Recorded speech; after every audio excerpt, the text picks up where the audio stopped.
4% अधिकारियों की वजह से, क्योंकि 95% अधिकारी तो ठीक है, अगर नहीं होते तो उत्तर प्रदेश सर्वोत्तम प्रदेश कैसे बनता आज के दिन में है। लेकिन वही कहते हैं ना, एक मछली की वजह से तालाब है। तमाम ऐसे कुछ अधिकारी हैं कि अंदर से हाथी साइकिल पंजा है और ऊपर से कमल। हम तो पहले से कह रहे हैं, ये कहने का मतलब कि मौका पाते हैं ऐसे लोग हैं जो उन पार्टियों से प्रेरित हैं, अपना काम करते हैं और उसके वजह से कुछ नुकसान हो रहा है।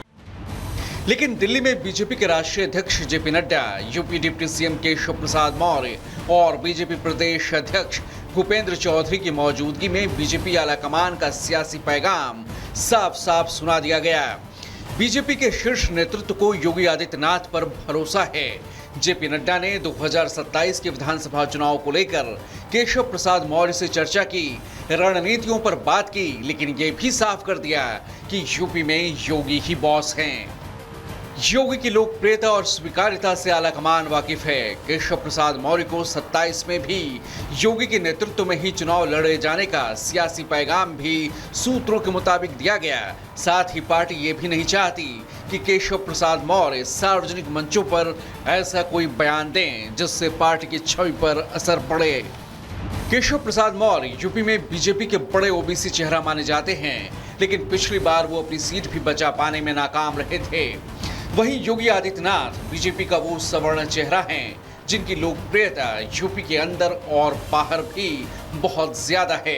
इस बार भी बीजेपी के प्रदर्शन को लेकर जब सवाल उठ रहे थे तो उस वक्त भी कई विरोधी नेताओं ने माना था कि योगी की वजह से बीजेपी इतनी सीटें भी जीत पाई।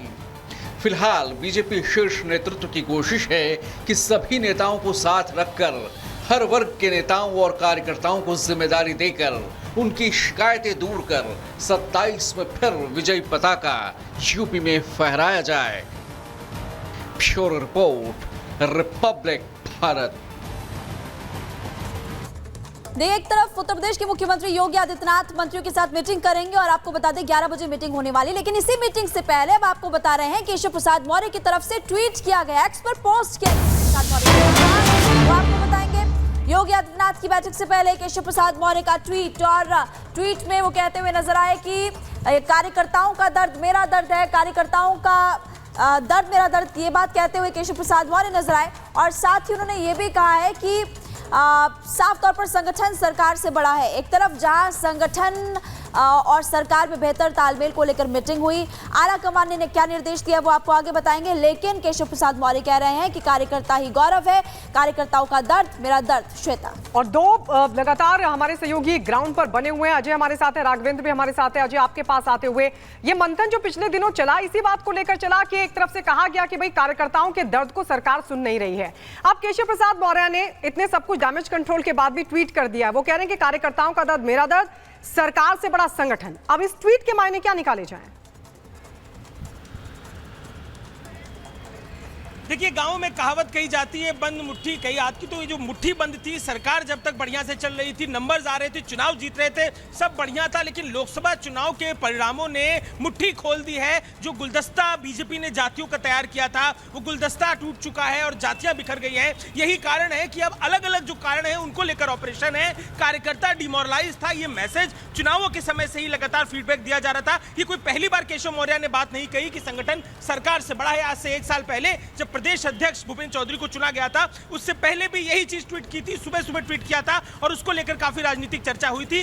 अब जो राज्य कार्यकारिणी की बैठक हुई, उसमें कार्यकर्ताओं के बारे में केवल केशव मौर्य ने नहीं कहा, बल्कि भूपेंद्र चौधरी ने भी कहा और बनस्पत मुख्यमंत्री ने भी कहा। मुख्यमंत्री ने तो ये तक, देखिए गाड़ियां लगातार एक बार दिखाते भी रहे तस्वीर आपको, गाड़ियां जाने का सिलसिला जो है अंदर शुरू हो गया। हर दिन सुबह सुबह अधिकारियों की बैठक भी होती है, हर दिन के फीडबैक का काम है, उसका सिलसिला है। बात पे वापस आते हैं, मुख्यमंत्री ने भी कहा कि कार्यकर्ता को बैकफुट पर रहने की जरूरत नहीं है। तो कार्यकर्ताओं के पक्ष में बात हर बड़ा चेहरा बीजेपी का करता दिखाई दे रहा है। लेकिन जो कयासबाजी, पतंगबाजी लगातार जारी थी कि क्या कुछ परिवर्तन भी हो सकता है, इसको लेकर रिपब्लिक ने जो खबर चलाई है, उसके बाद ये स्थिति तो बिल्कुल स्पष्ट दिखाई दे रही है कि ये जो बैठक है वो अपकमिंग उपचुनावों को लेकर है, वो उन 10 उपचुनावों की स्ट्रेटेजी को लेकर है। मुख्यमंत्री को फ्री हैंड दिया गया है, मुख्यमंत्री को फैसला लेने का पूरा अधिकार दिया गया है। लेकिन केशव मौर्य ने अब से कुछ देर पहले फिर संगठन और कार्यकर्ताओं को लेकर एक ट्वीट किया है और लगातार इन सब विषयों पर चर्चा है। अजय, और ये जो ट्वीट है, इसके बाद सवाल और भी खड़े खड़े हो जाते हैं। राघवेंद्र हमारे साथ है। राघवेंद्र, देखिए, बीजेपी वो पार्टी है जो हमेशा इस संगठन को आगे रखती है, कार्यकर्ताओं को आगे रखती है। फिर केशव प्रसाद मौर्य का ये जो ट्वीट है, ये इस वक्त में आना क्या समझे? अब देखिए, भारतीय जनता पार्टी के लिए कहा जाता है कि बहुत ही यह कार्यकर्ता को समर्पित पार्टी है। ये एक संगठनात्मक ढांचा है जिसमें पूरी तरह से लोकतंत्र पार्टी में है और इसीलिए इनके अध्यक्ष बदलते रहते हैं, पता नहीं चलता कि अगला अध्यक्ष कौन है।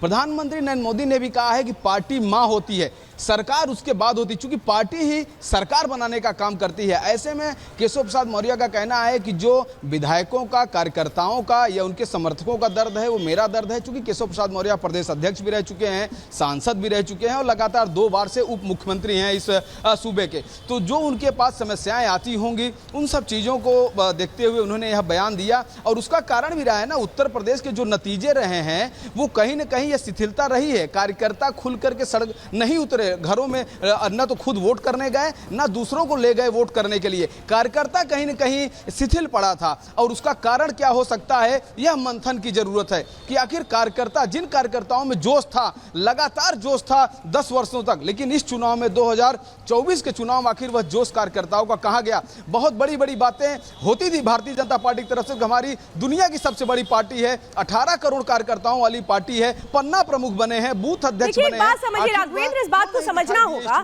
कि बीजेपी, जहां पर कहे प्रधानमंत्री भी खुद को हमेशा ये कहते हैं कि वो भी कार्यकर्ता हैं और कार्यकर्ता का सम्मान किस तरह से होता रहा है, और इस बात को भूलना नहीं चाहिए। वो जो बड़ी एक तरह से कहें मैसेजिंग हुई है आला कमान की ओर से, वो क्या है वो जरा आप बता देते हैं। ये आपको बताने जा रहे हैं क्योंकि आप ये समझिए, केशव प्रसाद मौर्य क्या कह रहे थे, संगठन सरकार से बड़ा है। अब यहां समझिए आला कमान क्या कह रहे हैं। आला कमान साफ तौर पर बात कह रहे हैं, बेवजह बयानबाजी से बचे नेता, ये बेहद महत्वपूर्ण है। आलाकमान ने इसके बाद क्या कहा, सरकार संगठन में तालमेल रखें, जिसके बाद क्या कह रहे हैं केशव प्रसाद मौर्य, संगठन से बड़ा कोई नहीं होता, संगठन से बड़ा कोई नहीं होता। इसके मायने मतलब सरकार से है, सरकार भी संगठन से बड़ी नहीं होती है।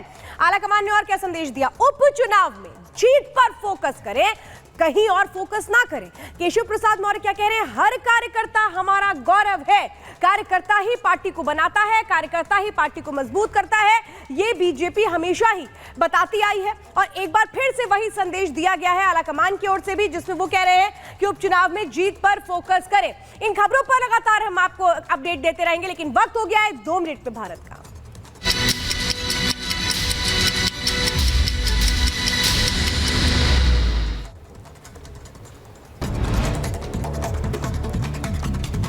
मुंबई एयरपोर्ट पर भारी संख्या में जुटी भीड़, 600 लोडर पदों के लिए पहुंचे 25,000 लोग। स्थानीय लोगों को करना पड़ रहा परेशानियों का सामना। रैकेट मामले में क्राइम ब्रांच ने नोएडा के सीएमओ को लिखा पत्र, प्राइवेट अस्पताल में किडनी ट्रांसप्लांट को लेकर मांगी जानकारी और हाल ही में एक बड़े किडनी रैकेट का भंडाफोड़ हुआ। उत्तर प्रदेश के प्रयागराज में माफिया अतीक की लाखों की संपत्ति को किया गया कुर्क। गैंगस्टर एक्ट के तहत प्रयागराज पुलिस ने की ये बड़ी कार्रवाई। और जम्मू के डोडा में आज तीसरा दिन ऑपरेशन लगातार जारी है और पूरे शहर में अलर्ट मोड पर सेना। कर्नाटक में कांग्रेस सरकार का बड़ा फैसला, आपको बता दें प्राइवेट सेक्टर की नौकरियों में स्थानीय लोगों को आरक्षण अनिवार्य है। ग्रुप सी और डी की नौकरियों में 100% आरक्षण, तो वहीं मैनेजमेंट की नौकरियों में 50% आरक्षण। और बिहार के छपरा में ट्रिपल मर्डर से सनसनी, और छपरा में सो रहे परिवार पर बदमाशों ने किया हमला, पुलिस ने 2 आरोपियों को हिरासत में ले लिया। लखनऊ के इंदिरानगर इलाके में दोहरा हत्याकांड आया सामने, नाबालिग पर लगा हत्या का आरोप। मामा मामी संग ममेरे भाई को मारी थी गोली, गंभीर हालत में भाई। कानपुर में जुलूस के दौरान जमकर लाठी डंडे चले, युवकों के लाठी डंडे चलाने का वीडियो जमकर हो रहा वायरल, पुलिस की मौजूदगी में जुलूस के दौरान बवाल हुआ।